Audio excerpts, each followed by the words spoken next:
بسم الله الرحمن الرحيم الحمد لله رب العالمين والصلاة والسلام على أشرف الأنبياء والمرسلين سيدنا ونبينا محمد وعلى آله وصحبه وسلم أجمعين. قال الله تعالى في كتابه العزيز: يا أيها الذين آمنوا كتب عليكم الصيام كما كتب على الذين من قبلكم لعلكم تتقون أياما معدودات. صدق الله العظيم. الحمد لله إلهي baa mahadle walaalayaal na soo gaarsiiyey bishii barakada laheeday oo bilaha ugu fadliga badneeday oo ramadaan aheeday bishii aheeday shahrullaahi bishii ilaahay aheeday oo markaasi dadka muslimiinta u ah fursad weyn oo qaaliya oo sanadkiiba mar soo marta. taasaan ilaahay subxaanahu wa tacaala uga mahad celinaynaa. waxaana leenahay bisha ramadaan ay soo dhowaaw ayaanu leenahay. waxaana ku soo dhoweyhaynaa farxad iyo raynrayn ayaanu ku soo dhoweyhaynaa. waxaa dhici karta dad badan oo bishii horeo ramadaan joogay inaysan maanta noolayn oo aysan fursadan aysan cumrigoodu u saamixin inay soo gaaraan. dadka waxaa weeye bishan oo sanadka hijriyada ay tahay 1437 soo gaaray ay markaasi faa'iido weyn ay u tahay. waxaanu leenahay bisha ramadaan ay soo dhowaaw. bishaan haddii alla yidhaahdo waxaan uga faa'iidaysan doonaa duruus oo markaasi mutataabica oo israac raacsan oo la yidhaahdo duruus ramadaaniya la dhaho. waxay noo socon doontaa haddii alla yidhaahdo bisha 30keeda ayay noo soconaysaa, annagoo in shaa allahu tacaala ku soo qaadan doona bisha cadadkeedu inta uu la eg yahay 30 maalmood oo ramadaan uu haatan nooga bilaabanayo ilaa uu ka dhammaado. maalin walba munaasabada ay leedahay ayaanu maaragtay duruustaas ramadaaniyada aynu ku soo qaadan doonaa. waxaana ilaahay ka rajayhaynaa annagoo ilaahay muxtasibiin ogahoo ilaahay ajriga dalbayna dadka muslimiinta ah caalamka meel kastoy ka joogaan inay ayaguna nala dhegaystaan oo ay ka faa'iidaystaan ayaanu maaragtay ilaahay ka rajayhaynaa. iyo bishaan barakaysan khayrka ku jira oo aan la soo koobi karin in ilaahay naga waafajiyo. maxaa yeele bishaanu inaan la ogaa karin waxa ku sugan oo wax caqliga basharka ka weyn ay tahay oo kaliyaba hataa waxaa weeye bacdi ayada ka mida fadaa'isha lagu helaayo rabbulciza mooyaane cid kale aysan fahmi karin. sida haddii alla yidhaahda duruusteenna soo socota in shaa allahu tacaala noogu imaan doonta. waa tii rasuulkeenu uu dhahay calayhi salaatu wasalaam: low taclamu ummatii maa fii ramadaan latamanad an takuuna sanatu kulluhaa ramadaan. ummaddayda hadday ogaa laheeday waxa bisha ramadaan ku jira oo fadaa'il ah oo khayraad ah, waxay jeclaa lahaayeen oy tamani lahaayeen bisha ramadaan dhammaanteedba inay weligeed iska jirto oo sanadka dhammaantiisba inuu ramadaan iska ahaado. hadda waxaa laga yaabaa bacdi annaga naga mida markii bisha ramadaan la soo gaaro inuu cabsi oo muujiyo ama culays uu ku dhaco oo is yidhaahdo bishaan ramadaan baa timide saad u soomi doontaa, xaggeed wax ka keeni doontaa ou isleeyahay. qofkaas marka qof niyadiisu niyo qaasira ay tahay oo danigiisu uu xun yahay weeye. allah subxaanahu wa tacaala xadiiskii xadiisulqudsiga ahi waa tou dhahay: anaa cinda danni cabdii bi, aniga addoonkayga malihiisa agtiisa ayaan ahay. oo macnaha waxaa weeye addoonkaygu waxuu iga malaysto ayaan siinayaa. haddii niyo weyn aad bishaan la timaado oo aad ku qaabisho oo aad markaasi istiraahdo wax kasta oo waxa weeye cusriya bishaan bay kaaga harayaan oo ilaahay subxaanahu wa tacaala uu kaaga qaadayaa wax kastoo darajaad ah, wax kastoo maqaamaad ah, wax kastoo xawaa'ij ah. bishaan ramadaan ayaad ku helaysaa barakadeeda hadduu qofku is yidhaahdo ee si farxad le uu ku qaabilo. waxaa ilaahay subxaanahu wa tacaala u yeelayaa dannigiisaas wanaagsan. laakiin danni xun haddii waxaa weeye qofku uu ku qaabilo, dannigaas ayaa loo ahaysiinayaa.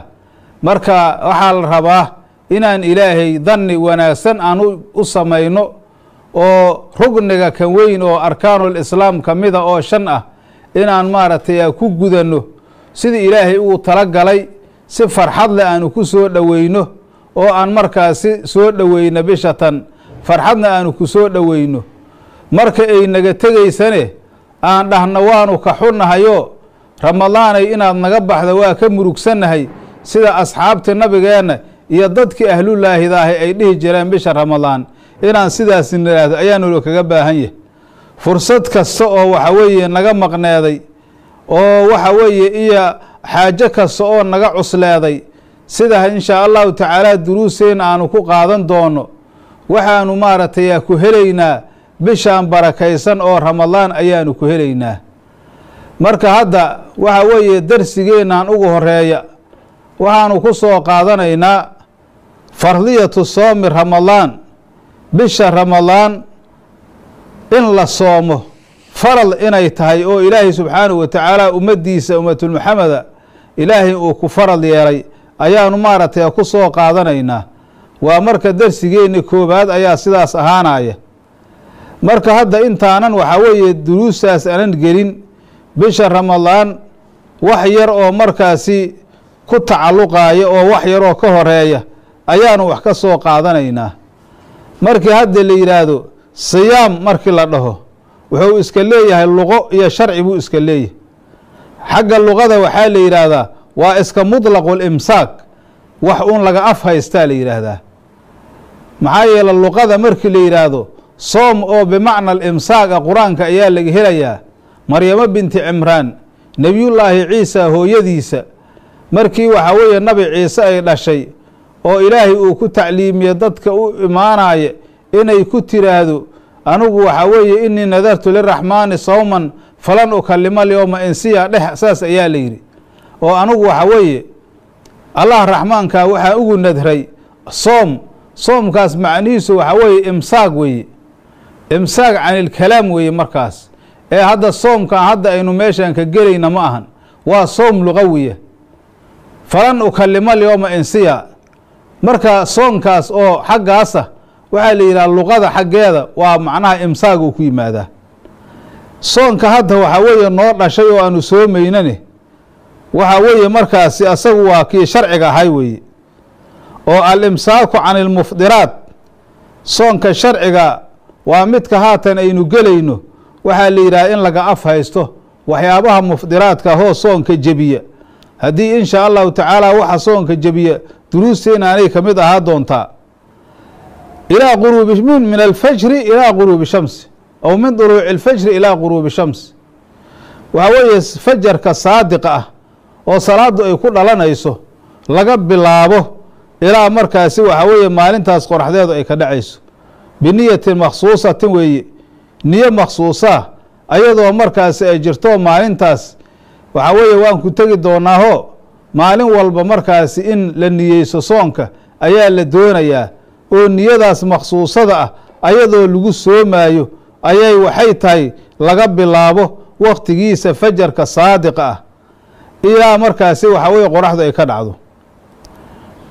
hadda waxaa weeye ramadaan goormaa la farad yeelay. ramadaan waxaa weeye horta marka ugu horeysa wuxuu ka mid yahay bishan oo la soomo. soonka sida hadda aayadda qur-aanka aynu ku soo qaadanayno oo ilaahay noo sheegi doono, waxaa weeye soomku wuxuu ka mid yahay sharaa'icdii qadiimka ahayd uu ka mid yahay. huwa min asharaa'ici alqadiimati, sharaa'icda horeysa uu ka mid yahay. ummadii hore waa soomi jireen, laakiin xagga kayfiyada waanu ku kala duwannahay. marka annaga bisha ramadaan inaanu soonno kayfiyadaana aan u soonno wax annaga ummatulmuxameda nagu khaasa weeye. marka waxaa la farad yeelay sanadkii labaad oo hijriyada ayaa la farad yeelay bishii Shacbaan. Rasuulkeena calayhi salaatu wasalaam 13 sano markii Maka uu joogay oo kufaarta uu digaayay oo waxa weeye dacwada u sheegayay shirkiga uga digaayay oo ay soo degaayeen suuradihii makiga ahay. intaas markii la kari waayay ilaahay rasuulkiisa waxa uu idmay inuu Madiina u hijroodo. Madiina markii uu tagay sanadkii labaad oo hijriyada markii la joogo ayaa la farad yeelay soonka la farad yeelay. sidaas ayaana maaragtay raajax. marka hadda ilaahay subxaanahu wa tacaala wax kasta oo alle uu nagu farad yeelay oo inaanu samayno cibaada ilaahay uu noo jideeyey waxa weeye wax masaalixdeenu ay ku jirto.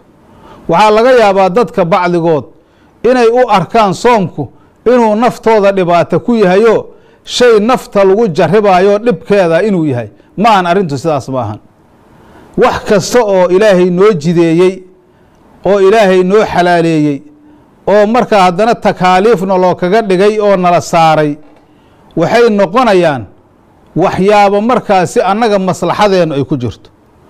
haddii aynu wax ka soo qaadanno qabla intaanan duruusta dhex gelin bisha Ramadaan oo la soomo ama soomu Ramadaan xigmada loo jideeya maxay tahay haddii la yidhaahdo waxaanu ka soo qaadanaynaa bacdi ka mid a.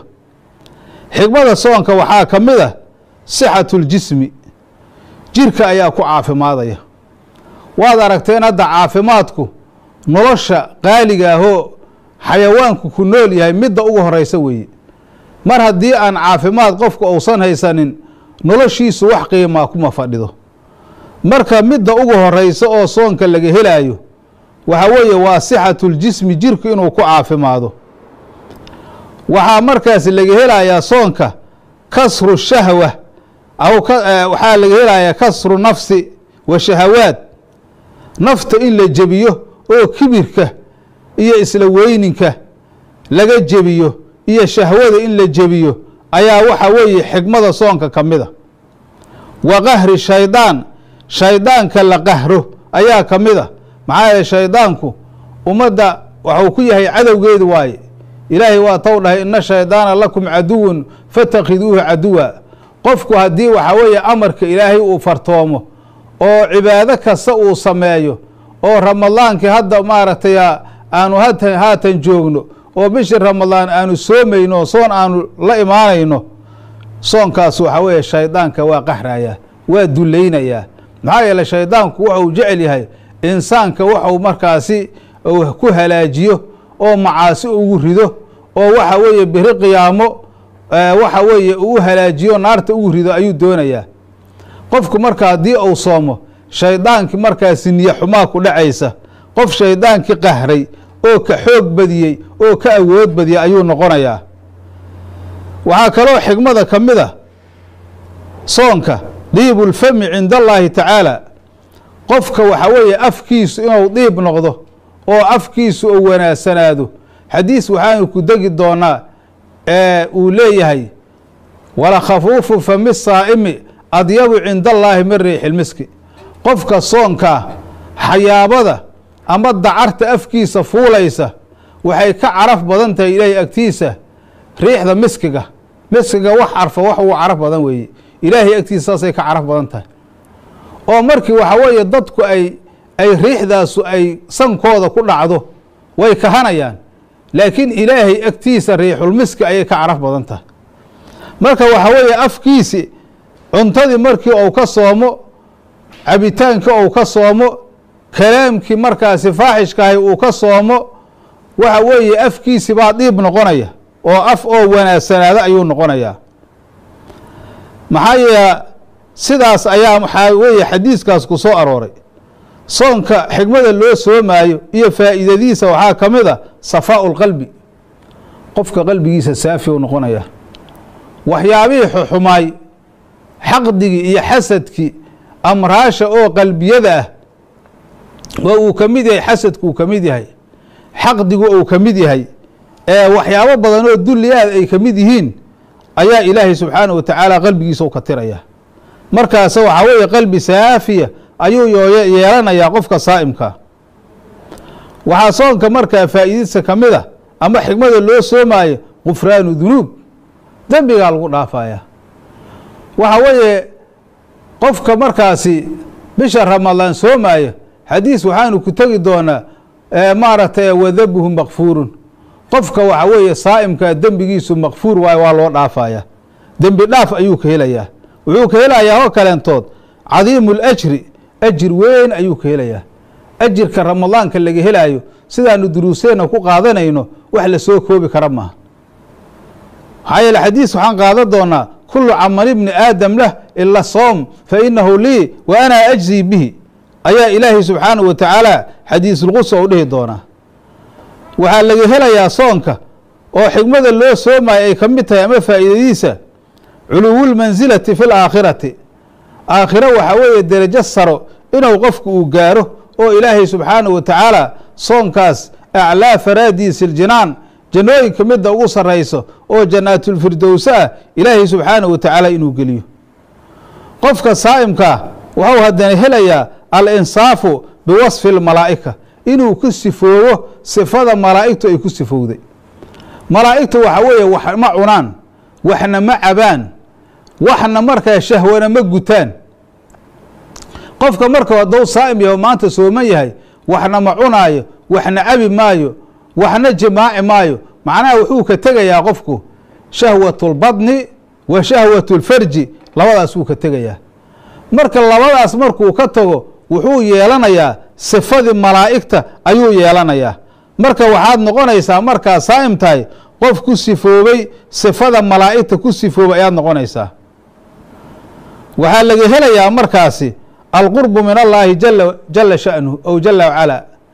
إلهي سبحانه وتعالى إن لو دواده إلهي رحمته لو دواده إحسانك مركز الله سمايه كوا هو وين وصانك كمديه هذا نبشر رمضان إحسان بدن أيا اللي يسكدون أيا إن دتك فقراء يا مساكينته لو سمايه أو إحسانك أو زيادة أو نقضه حديث صوص عطيانه كو قادن دونا مركز وحوي waxaa qofkaanu noqonayaa qof markaasi waxa weeye alqurb min Allah jalla sha'nuhu ilaahi subhanahu wa ta'ala qof u dhawaaday ihsaanka ugu dhawaaday allana waa tawdahay inna rahmatallahi qaribun min almuhsinin ilaahi rahmadiisu waxay u dhawdahay dadka muhsiniinta hadda marka iyadoo mar walba ilaahi rahmadiisu dadka muhsiniinta ay u dhawdahay ayaa haddana si khaasa بشان رمضان رحمة إلهي تدك محسنين تاهي ودوده بشان رمضان وبشي سدح غيبات إلهي وكدغي او الله رسول كان وله عليه الصلاة والسلام رمضان أوله الرحمة وأوسطه مغفرة وآخره عتق من النار رمضان وحوي أول كيسو وحوي رحمة وي رحمة معناه رحمة ده مر والبا إلهي رحمديسا waa la helaa laakiin raxmad oo khaas ah oo gaar ahaaneed ayaa waxaa la helayaa bishaan ramadaanka laakiin yaa helaya waa helaya dadka saa'imiinta dadka ilaahay amarkiisa qaatay dadkaas ayaa ilaahay raxmadiisa helaya midka asagoo soomi kara aan soomayn ama kaafirka ah ama munaafiqa ah ama waxa weeye maaragtay aan fiicnayn oo caasiga ah oo bisha ramadaan aan soomaynin raxmadaas waa dhinac maraysa هذا إلهي رحمديسو هدي كو جبتو أما أي كو جفتو مركز فائدات هيستا وقف خسارة بعد نقونيسا مركز رحمة داس لهلو بيش أول كذا لهلو بيش أوسط كذا طبعا كمركز لحنه وحاله لا مغفرة من عند الله سبحانه وتعالى إلهي أكتيس الدم الله لقهله قفك الدور رحمة هلي رحمة دي وحا كذا شيء مغفرة كذا الدم يجي على الوضعف هذا قف دم إلهي أولى في حقيقة تجيا آخر كنا مدة طوانك أوضا بيسا وآخره عتق من النار ورسولك عليه الصلاة والسلام رمضان كآخر كيسنة نار تأيا الله يسكح رينا يا قف كمركاسو بشر رمضان وحور نقضي قف إلهي رحمدي سهلالي قف إلهي دمبك أولى في قف إلهي حريي انتاس أيو مارته وبشر رمضان وكهليا بالكلاو انتاس اللي هلاي مجرته marka hadda bishaan hadii la yiraahdo bishaan yaa soomay yaan soomayn ilaahay subhanahu wa ta'ala ayaa cadeeyay aayada quraanka oo suuratul baqara ku jirta oo ka hadlaysa bisha ramadaan in markaasi soonkeedu farad uu yahay. ilaahay wuxuu leeyahy subxaanahu wa tacaala yaa ayuha aladiina aamanuu kutiba calaykum الصiyaamu kamaa kutiba calى aladiina min qablikum lacalakum tattaquuna ayaama macduudaat. bishaan dadka soomaaya ilaahaa tilmaamay, waxaa ilaahay ugu naadiyey sifatu liimaan. maxaa yeele marka ilaahay uu leeyahay yaa ayuha aladiina aamanuu, dadka ilaahay iyo rasuulihiisa rumeeyeenow, kutiba calaykum الصiyaamu, soon ayaa laydinku farad yeelay. naadadaas xigmad weynaa ku jirta, waa meel lagu kala haraayo. macnaha allah subxaanahu wa tacaala cid kastay sooma ma dhihin yaa ayuhannaasu lama dhihin. yaa ayuhannaasu markii la yidhaahdo sida qaalibka waxay ku dhacaysaa muslim iyo kaafiray ku dhacaysaa. marka hadda ramadaanka waxa loogu naadinayo oo amarka ilaahay qaadanaya waa dadka iimaanka leh. haddii aad aragto qof aan soomaynin oo hadda markaasi macduur aanan ahaynin, waa qof ilaahay naadadiisa ka baxay, qof aan iimaankii lagu naadinayey aan ku jirin ayuu qofkaasu noqonayaa. maxaa yeele adiga markaad wax u baahan tahay ama aad wax farayso, howl in la qabto aad marka amar ka bixinayso, howshaas wixii markaasi ku shuqul leh oo haddaad adugu amar bixiso amarkaaga qaadanaya ayaad ugu yeeraysaa. marka hadda amarka ilaahay yaa qaadanaya? waxaa qaadanaya dadka mu'miniintaa qaadanaya. qofkii markaa soomi waaya, qof iimaan leh ayuusan ahaynin oo amarka ilaahay aan qaadanayn, marka naadadii dadkii wanaagsanay oo iimaanka loogu naadinaya ayuu bannaanka ka joogaa. ilaahay markuu dadkaa baraarujiyey ayuu macnaha ilan aayadaha qur-aanka yaa ayuha aladiina aamanuu markii la yidhaahdo waxa weeye amar ayaa ku xigaya ama nahyi baa ku xigmaya, wax kale kuma xigaan. qur-aanka aayad kasta fiiri yaa ayuha aladiina aamanuu haddaad tiraahid amar ayaa ku soo qaabilaya ama nahyi baa ku soo qaabilaya. maxaa yeele dadka mu'miniinta ayaa ilaahayna fariintiisa qaata, waxa uu ka reebana ka hara, ee dadka kaleentood waxay ilaahay faran maba hortoomayaan, wixii allah uu ka reebana kama harayaan. markii dadkii loo naadiyey muminiin dhagaha ay taageen, ilaahay markaas wuxuu dhaha kutiba calaykum الصiyaamu, soom ayaa laydinku farad yeelay. kutiba bimacnaa furida calaykum wey, soon ayaa laydinku farad yeelay. hadda soonkii annaga gooni nuguma ahan haddaan nahay ummatu maxamed, kamaa kutiba calى aladiina min qablikum ow ilaahi, sidii dadka adinka idinka horeeyey loogu farad yeelay ayaa laydinku farad yeelay lacalakum tattaquun, inaad cabsataan. maxaa yeele soonku waxau dhalinayaa ilaahay taqwadiisa. qofku haddii waxa weeye ou soomo wax badan ayuu ka dhowrsanayaa, haddana waxaa laysfarayaa in soonka ay taqwa ka dhalanayso, cabsida ilaahay baa ka dhalanaysa. hadda marka waxa weeye soonku wax mar walba taagan maaha. sanadkii waxa weeye waa 12 bilood, hal bil oo ka mida ayaa ilaahay ramadaan inaanu soonno ayaa ilaahay nagu farad yeelay. inta kalena waxa weeye markaasi aan adduunyadeenna aanu qabsanno oon wax cunno oon wax cabno ayaa markaasaa ilaahay noo baneeyey. markaasaa ilaahay wuxuu dhahay ayaaman macduudaatin ow ilaahay, maalmo oo tirsan oo qalaa'il ah. maxaa yeele ayaam haddii masalan ba haddii la yidhaahdo haddee bil dhammaan la soomaayaah, bil miyaa yar haddii la yidhaahdo waa ay yar tahaa la leeyahy. sanadka intiisa kale ilaa sanadkii 12 bilood weeye, haddii waxa weeye hal bilna laka faray inaanu soonno, waxaa la leeyahay markaasi dee waa ayaaman macduudaad, ayaamo oo qalaa'il ah waayo, aad iyo aad u yar. marka sidaas ayaa waxa weeye ilaahay dadka muuminiinta wuxuu ugu naadiyey bisha ramadaan inay soomaan, oo waxa weeye soonkaasuna uu farad yahay. soonku waxa weeye rugnun min arkaani اlislaam weeye, arkaanta nabiga calayhi الsalatu wasalaam uu dhahay buniya alislaamu calىa 5 shahaadati an laa ilaaha ilah ilah waxaji lbeyti man istaa ilay sabiila. qof kastoo oo muslim oo arkaanu islaam waa yaqaanaa. marka waxaa la gudanayaa oo aanu gudanaynaa bishatan rugni oo arkaanu islaam ka mida.